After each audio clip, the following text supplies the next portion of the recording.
안녕하세요. 정병리입니다. 오늘은 제가 627 부동산 대책을 발표하고 나서 제가 그동안에 20년 동안 부동산 현장에서 일을 하면서 정말 많은 대책들이 나오는 걸 지켜봤고, 그럴 때마다 시장의 분위기를 함께 체감하고 했거든요. 그래서 어떤 대책은 정말 시장을 얼어붙게 만들기도 하고, 어떤 대책들은 마음만 흔들다가 사라지고 오히려 더 상승하는 그런 대책들도 있었거든요. 그런데 이번 6월 20 발표된 부동산 대책도 처음에는 정말 또 강한 규제구나 싶었어요. 그런데 가만히 들여다보고 그 속성을 보기 시작하니까 겉모습은 규제인데 속은 좀 다르게 보이더라고요. 그래서 오늘 동영상에 좀 앉아서 제 이야기를, 이건 제 생각입니다, 이거를 좀 나눠보려고 앉았어요. 이번에 정부가 내놓은 대책을 보면은 주택담보대출 한도는 6억까지로 줄이고, 다주택자는 아예 대출을 못 받게 했고, 대출을 받으면 6개월 안에 꼭 들어가 살아야 한다고, 이런 대책이 나왔어요. 그런데 이게 표면적으로만 보면 굉장히 강하게 보이죠. 근데 저는 이걸 보면서 이런 느낌이 오더라고요. 이건 강하게 누리려는 게 아니라 잠깐 멈춰서 다시 생각하게 하려는 사인 같다.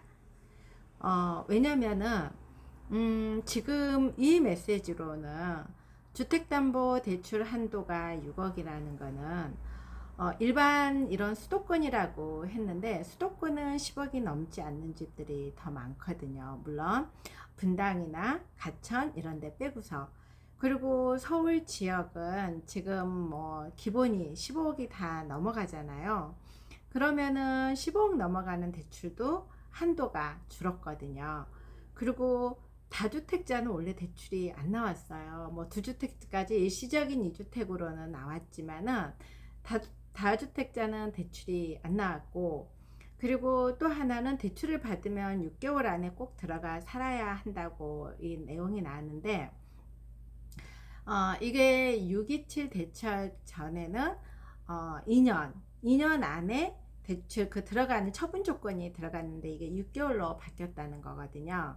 그런데 요즘에 물론 이제 강남이나 이런 서울 쪽에 집 사는 사람들은 2년 뒤에 들어가기 위해서 집이 수도권이나 뭐 다른 지역들에 있는 집들이 잘 매매가 안 되다 보니까 2년 뒤에 들어가는 조건으로 집을 이렇게 갭으로 사시는 분들이 있는데, 보통은 수도권은 보통은 집을 팔고 집을 사시거든요. 그리고 저도 지금 현장에서 일을 하고 있지만은 집을 매매를 안 하시고 집을 사신다 그러시면은 꼭 매매를 하고 그 다음에 단계로 가야 된다고 이야기를 이렇게 드리거든요. 그리고 이제 반대로 서울 쪽으로 급하게 가시려고 하시는 분들, 돈이 있으신 분들은 그거 사고 2년 뒤에 이렇게 팔으라고는 하지만은 수도권에 있는 분들은 그 정도로 많은 돈을 가지고 있지 않아요. 그리고 서울에서도 내가 내 돈을 10억 이상 가지고 투자하는 게 쉽지가 않거든요. 그러면 여기에서 속성이 들어가 보면은 기본적으로 수도권이라 그래서 수도권은 그대로 어느 정도는 유지가 된다는 거거든요. 서울에 지금 강남에 아니면 마용성 이런데 10억이 넘어가서 들어가는 집들 너네 갭 투자하지 마. 그리고 실거주 반드시 해. 집 팔아가지고 집사. 이런 것들은 있지만 이미 이렇게 거의 하고 있다는 거죠. 다주택자들은 집이 벌써 뭐 서울의 조정지역 같은 경우에는 두 채부터 취득세 등록세가 비싸고, 그리고 일반 수도권들도 세 채부터는 8%거든요. 그러니까 다주택자들이 집을 살 수가 이미 과거부터 문재인 정부부터 없었거든요. 그래서 저는 이걸 보면서 강하게 누르려고 막 하는 것보다는 지금 계속 지금 이재명 대통령께서 얼마 되지 않았는데 계속 눈 뜨면 수도권이 오르고 계속 이런다고 하니까 일단은 잠깐 멈춰봐.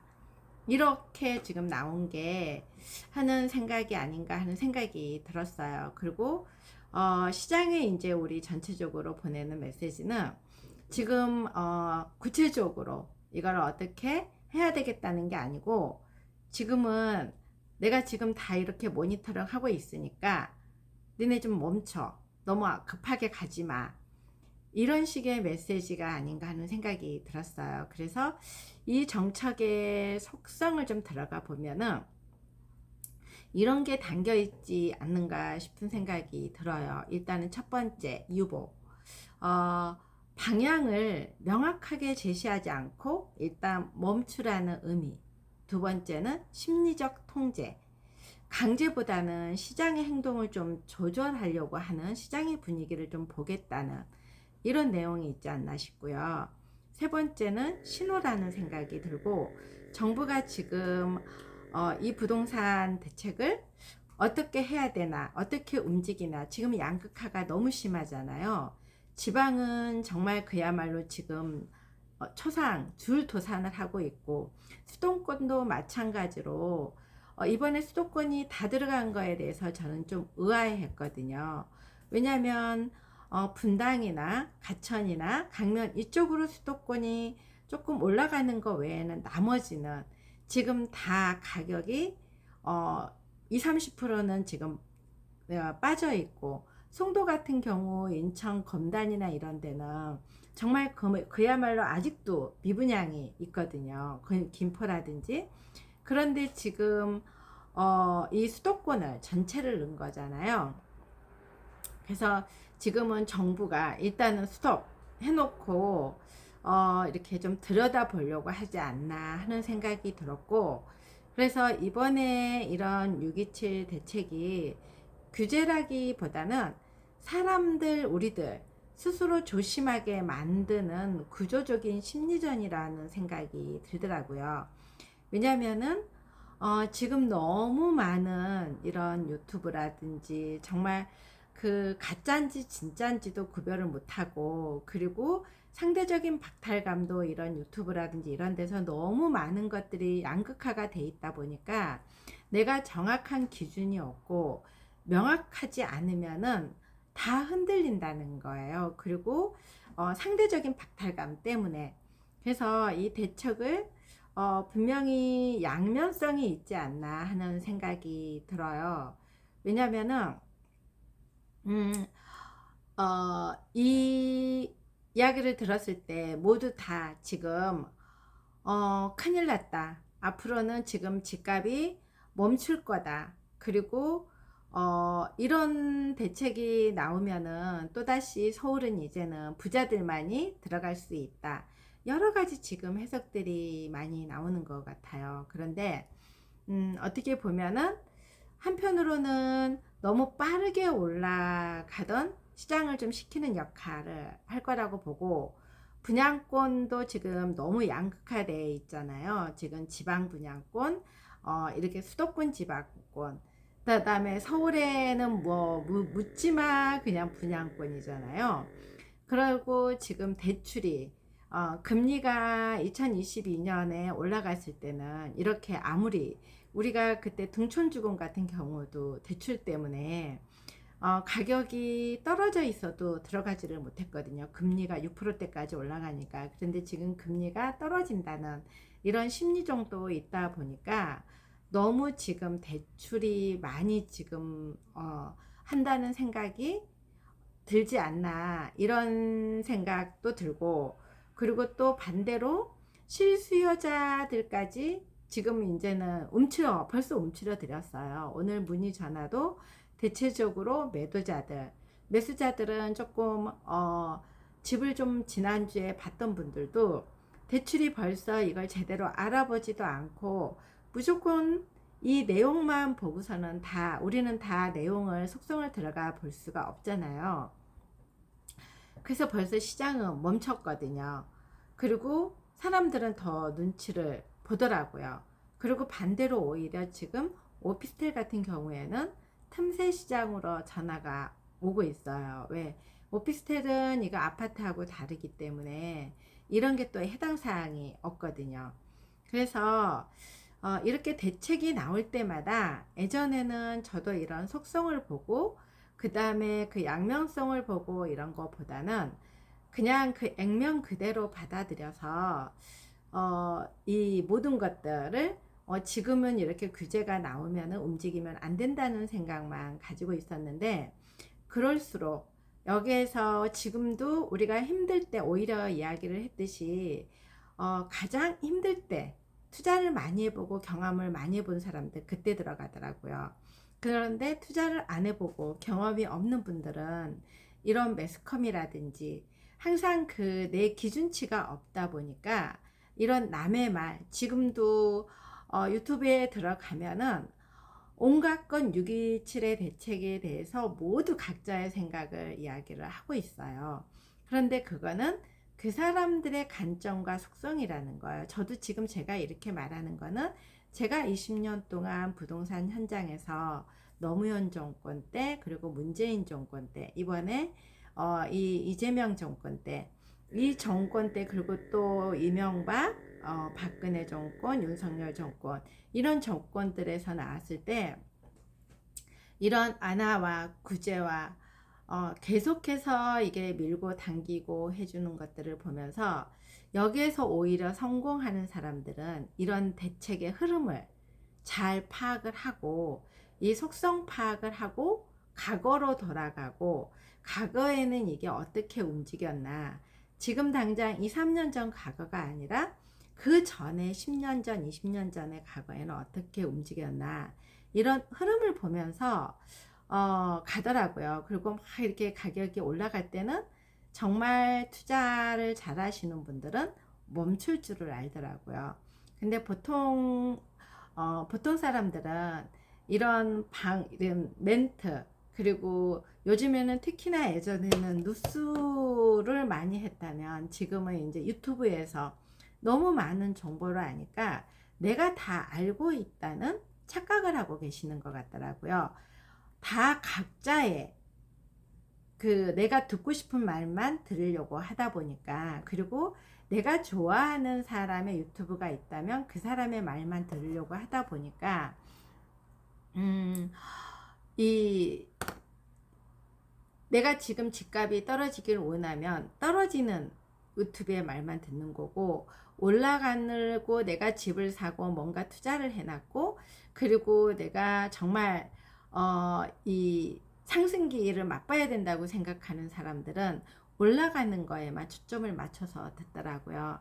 그런데 그거는 내가 아니기 때문에 그래서 가다가 실패도 많이 하게 되고 이러더라고요. 근데 지금 이런 시장일수록 정말 나의 기준이 중요하다는 거, 그리고 이 내가 판단할 수 있는 능력을 갖춰야 된다는 거. 우리가 이론 공부를 아무리 많이 하고 이래도 내가 보는 눈이 없으면 흔들릴 수밖에 없다는 거. 오늘도 고객 한 분이 오셨는데 일산에서 20년을 넘게 사셨는데도 일산에서 호재가 있다거나, 그리고 모든 사람들이 이렇게 지금 망했다, 우리는 망했다, 이런 이야기를 듣고 오셔가지고 우리는 어떡하냐고. 그러니까 내가 내 기준이 없다 보니까 남이 말하는 거에만 초점을 맞추다 보니까 이렇게 특히 대책이 나오면 더 불안하고, 그리고 이럴 때 이 내 기준이 없다 보면은 던지기도 하고, 또 반대로 내가 또 기준이 없어서 또 한편의 유튜브들은 오히려 집값이 조금 멈췄다 또 올라갈 거다, 그리고 벌써 빌라 오피스텔로 옮겨갈 거다, 그리고 지방장이 좋아질 거다, 여러 가지 지금 말들이 많이 나오더라고요. 그런데 그거는 그 사람들의 말이라는 거예요. 내가 정말 공부를 해봐야 된다는 거, 그리고 이 6억의 대출이라는 기준은 어떻게 나왔을까, 그리고 이 전세도 지금 막았거든요. 이 디딤돌 대출까지도 지금 정부에서 막았다는 거는 보통은 대책이 나와도 전세는 건들지 않고 오히려 전세는 좀 안아해 주는 쪽으로 했는데, 이번에는 전세도 지금 막았거든요. 그러면은 지금 이 좀 멈춰서 숨 고르기 좀 하자. 그리고 어떤 건지 내가 그 속성을 좀 들여다보겠다. 그래서 내가 다시 이걸 갖다 좀 이 구분을 하겠다. 전 이런 신호 같아요. 그래서 지금은 어떤 타이밍이나 이런 전략이나 이런 거보다는 내가 지금 뭐 빠르게 이런 타이밍을 가지고 움직일 때라든지 그렇다고 이렇게 멈춘다든지 그거보다는 계속해서 내가 이런 정확하게 해석하려고 좀 하고, 그리고 지금은 빠르게 막 움직이는 것보다 준비를 좀 하고 있는 시기, 총알을 좀 모아놔야 되는 시기라고 좀 봐요. 지금 분위기로 봐서는 총알이 있는 분이 이기지 않을까 하는 생각이 들고, 그리고 또 하나는 지금 공급이 많이 없다는 거예요. 아무리 지금 이재명 대통령께서 상기 신도시 뭐 토지 보상이 끝나고 뭐 한다 그래도 그거를 지금 분양하고 지어지기까지는 최소 또 4, 5년이 걸린다는 거거든요. 당장 내년이면은 거의 오피스텔 입주도 올해 내년 초반까지는 다 끝난다고 봐야 되거든요. 그러면 거기다가 지금 이런 전세 대출까지도, 그리고 갭 투자를 완전히 지금 1주택자여도 2년의 기간을 준 게 아니고 6개월만 줬다는 거는 정말 갭 투자하지 말고 전세 놓지 말라는 거거든요. 그러면 이런 거를 읽었을 때 앞으로 전세 시장은 어떻게 될까? 이런 것들도 한번 생각을 해보시고, 이 전세 대출이 안 나오고, 전세 대출도 지금은 소득이 예전에는 627 대책 나오기 전까지는 소득이 우리 자영업자라든지 요즘에는 뭐 이런 재테크도 많이 하시잖아요. 이런 분들도 대출이 다 나왔거든요. 무주택자이면은 뭐 이렇게 그 카드 쓰는 내역이라든지 재산세라든지 뭐 의료보험이라든지 이런 걸로 해서 소득 대비로 해서 대출이 나왔는데, 이번 대책으로는 소득이 정확히 없으면은 안 나온다는 거예요. 그러면은 이런 자영업자라든지 이런 분들은 전세로 들어가기도 힘이 든다는 거고, 그러고 또 하나는 갭 투자로 내가 집을 사놓고 싶다고 하면은 대출을 받아서 무주택자들은 6개월 이내에 들어가야 되는, 무조건 들어가야 되는 건데, 그러면은 물건이 나오지 않는다는 거죠. 전세가 그래도 이렇게 집을 사서 전세를 놓으시는 분들이 있기 때문에 전세가 나오는데, 지금 이번에 대책은 전세 놓지 마. 전세를 놓게 되면은 무주택자인 경우에는 전세를 놓는다고 하더라도 주소 이전을 안 하면 대출이 안 나오고, 전세도 그 집에는 소유권 이전 등기를 해도 그 집에 전세가 들어갈 수가 없어요. 전세자금 대출이 안 되거든요. 그러니까 지금 전세 나올 물건을 다 차단을 시킨 거거든요. 그러면 생각을 좀 해보세요. 전세가가 어떻게 될까요? 이런 것들도 좀 생각을, 지금 딱 이게 막혀서 이런 거보다는 이렇게 됐을 때는 그럼 전세는 어떻게 될까? 그러면은 앞으로는 매매도 전세가 들어있는 집만 나가지 않을까? 왜 내가 지금 당장 집을 못 들어갈 처지가 될 수 있잖아요. 6개월 이내에 내가 주소를 옮기지 못할 수도 있다고 하면은, 그러면은 전세 현재 끼어 있는 집들은 내가 들어갈 수가 없기 때문에 그거는 허용이 되는 거잖아요. 그리고 지금 대출이 전혀 나오지가 않고 앞으로는 집을 사더라도 전세를 맞출 수가 없는 거예요. 그러면 전세가 끼어 있는 집을 사야지만이 된다는 거죠. 그리고 지금 아파트에 이렇게 대출이 안 나오고 주소를 무조건 옮겨야 된다고 하면은 내가 부담스러울 수 있기 때문에, 그러면 그거를 빌라나 이제 오피스텔로 갈 수 있는 수요도 나올 수 있다는 거죠. 그러면 내가 지금 어느 방향으로 갈 건지, 그리고 내 기준이 어떤 건지, 나는 내가 집을 사가지고 어느 지역으로 가고 어떻게 살 건지, 이런 것들을 내가 기준을 세우고서 움직여야지. 지금 너무 많은 정보로 거기에서 흔들리다 보면은 평생 집을 못 살 수도 있고, 그리고 집을 사더라도 너무 빠르게 움직이면은 또 상투를 잡을 수도 있다는 거예요. 그래서 지금 저는 실수요자분들에게는 작은 계획을 꼼꼼히 점검하고, 대출 조건이 더 나빠질 수도 있어요. 하지만은 지금 현재에서 내가 움직일 수 있는지, 이런 판단을 지금 실수요자분들이 여기에서 또 포기를 하면은 집은 항상 대책이 나오고 또 안 와도 되고 이렇게 출렁출렁 하거든요. 근데 실수요자분들이 꼭 기회를 많이 놓치더라고요. 이런 대책이 나오면 정말 많이 움츠려 버리기 때문에. 그리고 투자하시는 분들도, 저도 투자자이지만은 이럴 때 지금 너무 많은 지금 정보가 나오고 있잖아요. 오히려 지금 투자할 때다. 그리고 이게 조금 잠깐 멈췄다가 상급지는 다시 올라갈 거다. 그리고 지금 뭐 빌라나 오피스텔로 가면은 미리 또 잡아야 된다.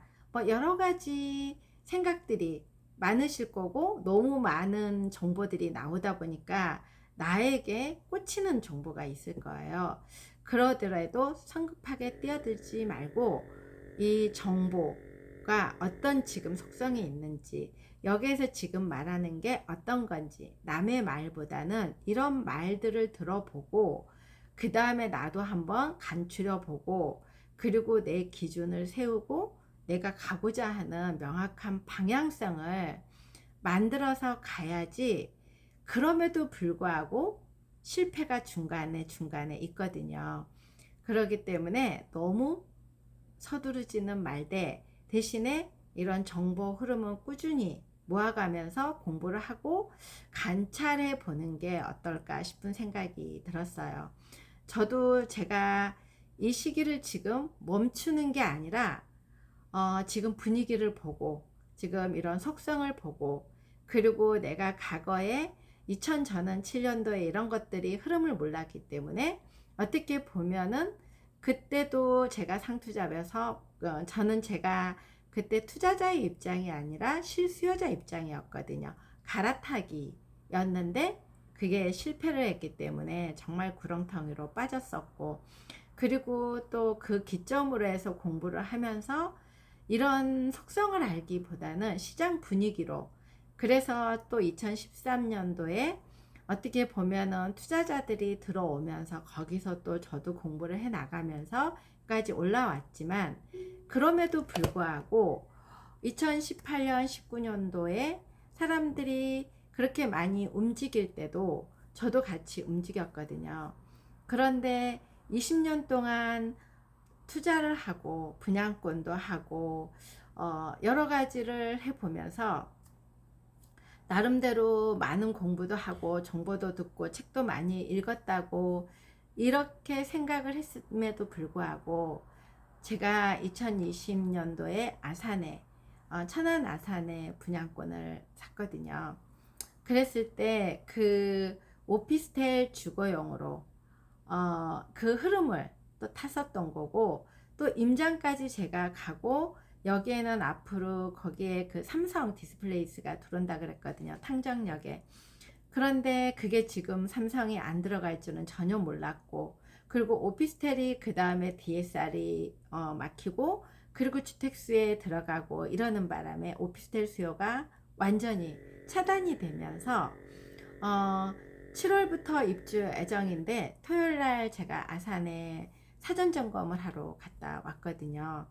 그리고 그 위치에서 이제 부동산들을 돌아다 보고 주변에 이제 개발 호재 이런 것들도 듣고 이랬지만은, 실질적으로 제가 놓쳤던 거는 어떻게 보면은, 저도 그때까지만 해도 내 나름대로 투자를 하고 실패를 하고 뭔가 짓고 이 기준이 있음에도 불구하고 이게 삼성이 거기에 안 들어갈 줄은 꿈에도 몰랐던 거고, 그리고 이렇게 오피스텔의 규제가 이렇게 많이 나올 줄은 몰랐던 거죠.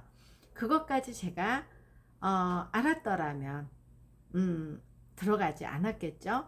하지만은 이렇게 규제가 바뀔 때마다 내가 또 하나 이번에 이렇게 해드리고 싶은 말은, 내가 지금 규제에 피해갔다 그래서 그거를 다 지킬 수 있을 것 같지만은 쉽지 않더라고요. 그러니까 이 투자라는 거, 집을 물론 똘똘한 한 채를 가지고 계속해서 살아가는 것은 괜찮겠지만은 요즘 시대에는 계속해서 주식, 비트코인 모든 것들을 투자를 해야 된다는 그런 관점을 가지고 있잖아요. 그랬을 때 저도 제가 이렇게 보면은 이 공부를 했고 현장에서 뛰었고 투자를 하고 모든 걸 해봤다고 생각을 했지만은 이런 정책이 바뀌는 거를 수없이 보고 했지만은 제가 또 그거에서 나름대로 장기전으로 생각을 했다고 하지만은 입주할 때 이게 모든 게 막혀서 아무것도 안 될 거라는 생각은 못했다는 거죠. 그리고 그 돈을 제가 준비를 다 해놨어야 되는데 그 돈을 준비를 다 못했기 때문에 지금 그거에 대해서 어떻게 해야 되는지 지금 저도 고민을 하고 있고 또 손해를 보고 있고 이렇잖아요. 그런데 그나마 저는 이것들을 겪어 오면서 이 손절이라는 것도 이제는 좀 할 줄도 알고, 그리고 이 분위기를 저만 그런 게 아니라 모든 분위기가 이렇다는 것도 알기 때문에 그거에 일반 사람들보다는 좀 덜 흔들리고는 있는 것 같더라고요. 하지만은 다 똑같다는 거. 지금 우리가 보기에 강남으로 진입해서 50억짜리 집을 가지고 계시는 분들이 엄청 행복할 것 같고 거기에 이런 걱정거리가 없을 것 같잖아요. 들어가서 속성을 보면은 그거를 지키기 위해서 다른 사람보다 50억짜리 집이 다 내 돈이고 대출이 없고 모든 것들이 그러면 상관이 없겠지만 영끌에서 간다는 거는 그 영끌이 어떻게 무너질지 모르거든요.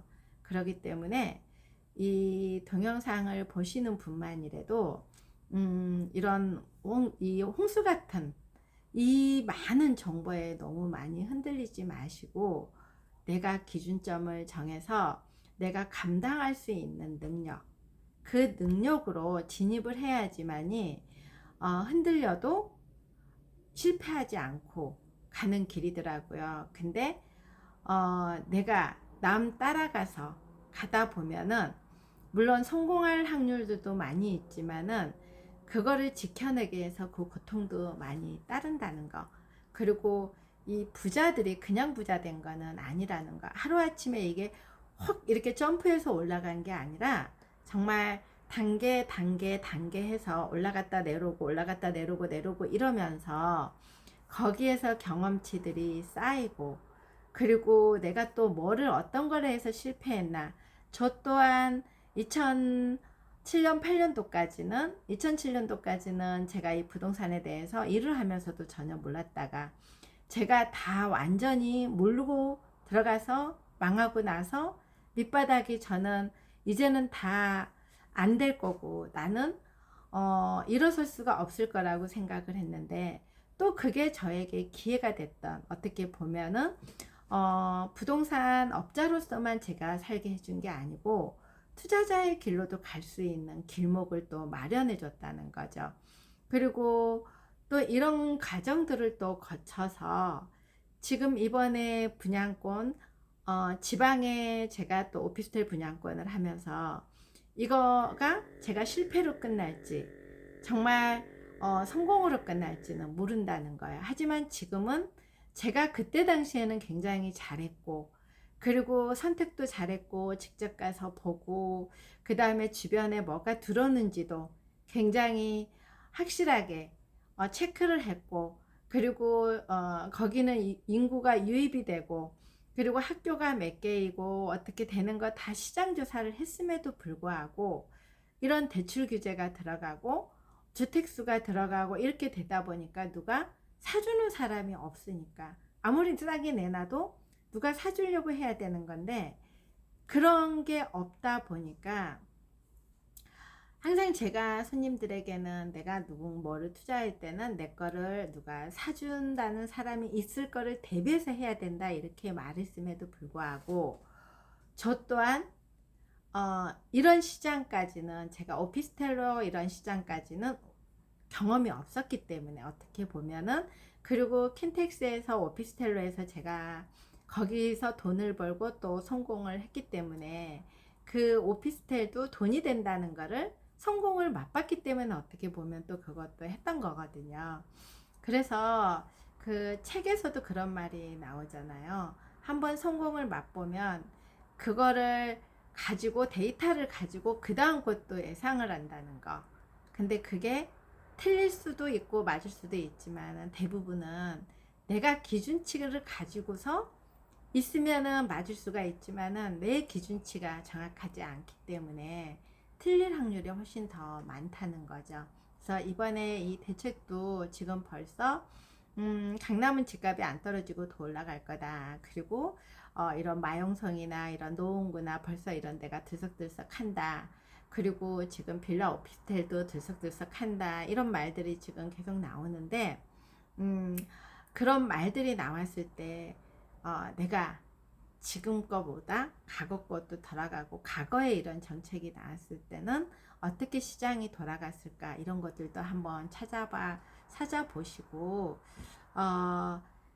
이 흐름이라는 게 굉장히 중요하더라고요. 흐름 공부를 우리가 한다는 거는 제가 20년 부동산 실무를 하면서도 이렇게 물론 실무 경험도 중요하지만은 흐름이라는 거는 내가 이렇게 뭔가 나왔을 때 그 속성을 알아야 되고 이게 속성이 지금에서 제가 흐름 공부를 하지 않았으면은 이거를 잘 못 알아들을 수 있다는 거죠. 근데 과거에 제가 2007년도 뭐 그런 대책들이 나오고 막 이랬을 때도 현장에서는 그때는 감이 없었기 때문에 몰랐거든요. 그리고 문재인 정부 때도 24번이 바뀌고 이랬어도 지금처럼 우왕좌왕했지 이 속성을 들여다보려고 하지 않았거든요. 근데 이제는 제가 이 공부들을 하고 그리고 이런 책들을 읽고 하다 보니까 저게 왜 저게 나왔을까 저랬을 때는 어떻게 튈까 그럼 앞으로 전세시장은 어떻게 될까 그리고 이런 수도권의 집값은 어떻게 될까 오피스텔이나 빌라는 어떻게 될까 과연 서울의 집값은 멈출까 올라갈까 이제 이런 것들에 대해서 생각을 해보게 되더라고요. 그래서 정책은 바뀌지만 흐름을 잇는 힘은 내가 어떻게 기준을 세우고 보느냐에 따라서 달려져 있어요. 아무리 정책이 바뀌어도 내가 흐름을 읽는 힘이 생기면은 멘탈이 좀 강해지고 이런 시장에서 어디로 가야 될지를 보여지더라고요. 그래서 이번에 대책도 마찬가지로 누군가에게는 엄청난 혼란이지만 누군가에게는 기회의 여백이 될 수도 있어요.